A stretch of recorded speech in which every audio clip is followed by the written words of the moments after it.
안녕하세요. 평택자원 베라떼 신동행합니다. 선생님 안녕하세요. 안녕하세요. 반갑습니다. 선생님, 네. 요즘에 주변에 친구들을 보면요. 네. 결혼한 지 꽤 됐는데 아이가 안 생겨서 고민인 경우들이 많아요. 네, 많아요. 왜 그런 거예요? 여러 가지 문제가 있죠. 체질적으로 아기가 잘 안 생기는 사람이 있고, 또 지난날 과거에 내가 잘못을 해가지고 아기가 안 생기는 경우도 있고, 여러 가지 복합적인 문제가 될 수도 있어요. 그게 여자한테만 문제가 있는 것이 아니라 남자한테도 문제가 있는 것도 있거든요. 그러니까 뭐라고 딱 부러져서 이야기하기는 조금 쉽지는 않아죠. 그죠? 과거의 잘못 때문에 안 생기는 건 뭐예요? 좀 세상이 그렇잖아요. 요즘에 우리가 성에 대한 어떤 그게 막 옛날 같지 않거든요.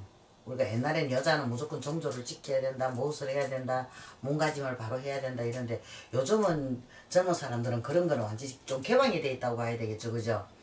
그러다 보니까 아기를 갖다가 생기면은 유산을 자꾸 해요. 유산을 자꾸 하다 보니까 막상 결혼하기 전에 불장난으로 해가지고 유산 뭐 한 번이든 두 번이든 세 번이든 했단 말이야.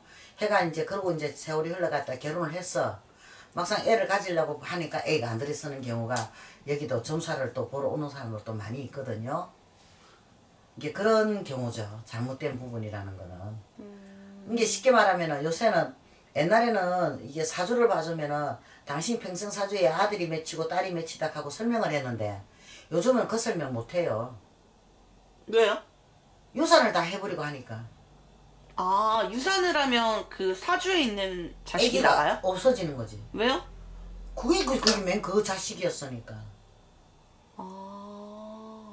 그럼 만약에 낙태를 3번을 하면 자기 자식이 3명이었으면 자식이 다 나간 거예요? 그렇죠. 그러니까 애기가 안 생긴 사람들이 많아요. 그러면 어떻게 해야 돼요? 빌어도 안 돼요? 그런데 이제 또 천행으로 다행으로 이게 왜 자식이 많을 내는 사람들이 있거든요. 한둘 정도로 또 생기는 사람은 생기고 결혼한 지 10년이 돼도 아기가 안 생기는 사람도 안 생겨요. 그럼 여자 나이가 40이 넘어가지고 그때 돼가지고 아착하고 찾아오는 사람들이 많거든요. 그러면 40 넘었어요. 좀 세월이 좋고 과학이 아무리 발달이 돼도 아기 가지기는 쉽지가 않다는 이야기가 되는 거죠. 그래서 간혹 누가 물어요. 날 보고 저는 저 사주에 아기가 얼마나 있냐요 묻거든. 그러면 너가 먼저 보낸 아기들 몇 명인가 먼저 이야기해. 내가 이래요. 그러면 눈 딱 뜨고는 말을 못해. 그러니까 아기가 몇 명 있다 소리를 못한다는 이야기가 되는 거지. 그러니까 우리가 이게 이제 흔히 하는 말로 왜 아기가 체질적으로 물론 체질적으로 아기가 안 생기는 사람도 있고 여러 가지 문제가 있겠지만은 제일 가장 요즘 세상에서 문제가 되는 게 너무 낙태를 많이 한다는 거지. 낙태 수술을 너무 생각 없이 한다는 이야기라. 그럼요 선생님. 네. 사주상에 자식이 있어요. 사주상이 자식이 나와 있죠. 근데 체질이 아니에요. 그거는 아니에요. 체질하고 사주상에 자식이 있으면 체질하고 맞아 들어가요. 아 그래요? 그럼요. 맞아 들어가요. 체질이 안 좋은 사람은 아예 체질 따라서 사주에 자식이 안 나와요. 그러면 나한테는 자식이 없어요. 네. 근데 남편한테는 자식이 있어요. 근데 본인한테는 안 놓고 딴 데 가서 놓는 경우가 되는 거죠. 그렇게 되면. 아 진짜요? 옛날에 그래서 옛날 어른들은 이게 첩을 두고 작은 마누라 두고 하는 이유가 그 있는 거예요. 그럼 여자한테 자식이 있는 게 중요한 거네요. 그러니까 남자도 중요하죠. 남자도 중요하고 여자도 중요한데 남자는 몇 명을 어떻게든 상관이 없는데 여자한테는 낙태 수술을 자꾸 하다 보면 진짜 나이 할 때는 아기가 없다는 이야기가 되는 거예요. 그렇구나. 네. 그러면 뭐 나와서 입양을 보내는 경우도 마찬가지겠네요.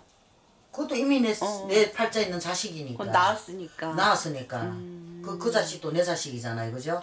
비록 내가 안 키웠지만은 내 자식이 될 수밖에 없는 거죠. 옛날에는 삼신할머니한테 막 빌어가지고 애기 낳았잖아. 나도 우리 아들 할 때 삼신 받아서 낳았어요. 삼신을 받는다는 게 무슨 의미예요? 의미가 뭐냐면은 삼신 할머니라는 분이 계셔. 신이 계셔. 그분한테 비는 거예요. 나 애기 하나 점지해 달라고. 점제 달고 비는 걸 갖다가 삼신을 받는다는 거거든요. 팔자에 사주가 없어도 삼신할머니한테 열심히 빌면 자식이 생겨요? 그것도 또 기적이 일어날 수도 있는 거죠. 옛날에 왜 칠성에 불공들이고 산신에 불공들이고 삼신에 불공들이가 자식 낳았다는 사람이 참 많거든요. 근데 우리가 점사를 보면 그러잖아요. 야, 너는 어디 공들여 난 자식이다 이라는 거거든. 근데 너희 집 참 귀한 자손이다. 근데 쉽게 말 그런 사람들이 외동들이란 말이에요. 참 힘들게 어렵게 늦게 난 자식. 그런 자식들이 들어 있잖아요. 부모는 나이 많고 자식은 어리고 하는 거. 이제 그런 경우를 보면 그런 거 있는 걸 있을 수 있는 거죠. 그런 사람들은 뭐가 달라요? 뭐가 다르냐면 귀한 자손으로 태어나가지고 이제 제대로 잘 살면 되는데 이제 제대로 못 살면 그것도 문제가 되는 거지. 뭐 삼신이 점지한 아이는 뭐 천운을 타고나고 뭐 이런 건 아니에요? 삼신은 애기는 무조건 삼신이 다 점지를 해야 애기를 가질 수도 있고 낳을 수도 있어요. 어느 누구나. 빌어서 낳은 자식. 빌어서 낳은 자식은 더 정성을 들여가지고 또 귀하게 키운다고 하는데 그렇게 큰 차이는 없어요. 어느 집 자식은 반귀한 자식이 어디가 있겠어요. 그죠? 다 귀하거든요. 귀한데 이제 우리가 생각하는 차이가 따라서 이게 틀려지는 거죠. 틀려지는 건데 이게 삼신이라는 거는 우리가 삼신 할머니 하거든요. 아기를 점지해 주시는 할머니예요. 새 생명을 불어넣어주는 분이 신이거든요. 그러니까 요즘은 너무 무분별하게 살다 보니까 진작 내가 가져야 할 때 아기를 못 가지는 경우가 이제 더러 너무 많더라는 이야기가 되는 거예요. 그럼 삼신 할머니한테 빌 때는 어떻게 해요?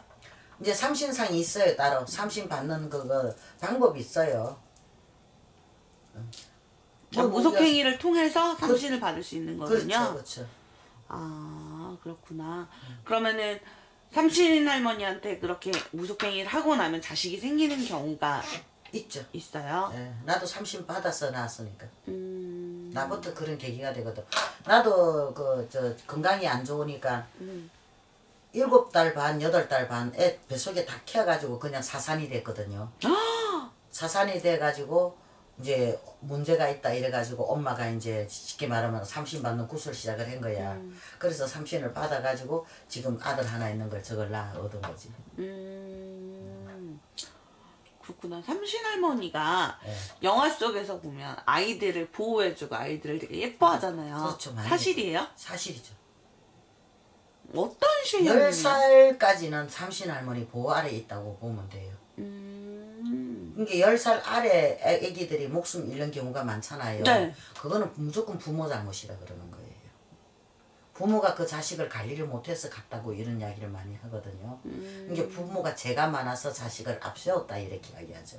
근데 옛날에는 10살 미만으로 죽는 아이들이 되게 많았잖아요. 많았는데 그게 이제 부모 죄다는 이야기예요. 부모 업장으로 그 자식이 명대로 못 살고 갔다는 이야기죠. 이 잠깐 인연만 맺고 간 거죠. 그렇구나. 예. 그게 이제 10살 미만으로 가면 옛날부터 말이 있어요. 내가 알아서 이야기하는 게 아니라 옛날에 어른들이 그래요. 10살 미만에 죽는 거는 전부 다 내 죄다. 부모 죄다. 그러니까 부모들이 많이 가슴 아파하고 힘들어하고 어려워하는 거예요. 이 다 컸을 때하고는 틀리거든요. 애기 때는 그때는 부모 손이 꼭 필요할 때잖아요. 그죠? 그쵸. 부모의 부주의나 부모의 가정사가 어떻게 해가지고 애가 잃는 경우도 많고 또 요즘은 또 희귀병 이런 것도 많잖아요. 그것도 유전적으로 내려오는 거잖아요. 그러니까 부모 잘못이라는 이야기밖에 되지 않는 거죠. 그러니까 부모 업장으로 그렇게 되는 거예요. 그렇구나. 그러면 그 아이와 관련해서는 부모의 살아온 삶이 되게 중요하겠네요. 중요하죠. 그리고 꼭 이게 뭐 미혼인 사람들은 미혼인 분들은 진짜 신경을 쓰셔야 돼요. 낙태 수술을 할 때 생각을 좀 깊이 좀 해보시고 하셔야 된다는 얘기죠. 그럼 선생님 피임은요? 피임도 그 생각해보고 해야 돼요. 덜었을 때 되면 덜었어야 되는데 못 덜었으니까 막는 거잖아요. 그것도 문제가 되는 거예요 나중에. 그 피임약 자꾸 뭐가 좋을 게 뭐 있어요. 몸에 그게 막는 건데 호르몬 도는 걸 막는 거잖아요. 그게 좋을 건 없다는 거죠. 그것도 오래 먹으면. 그 자궁에 문제가 생길 수가 있는 거죠. 사후 피임약 같은 경우도 낙태예요? 낙태가 되는 거죠. 아, 그렇구나. 참 오늘 선생님께 많은 걸 배웠습니다. 네. 네, 선생님 감사합니다. 네, 승부하십시오.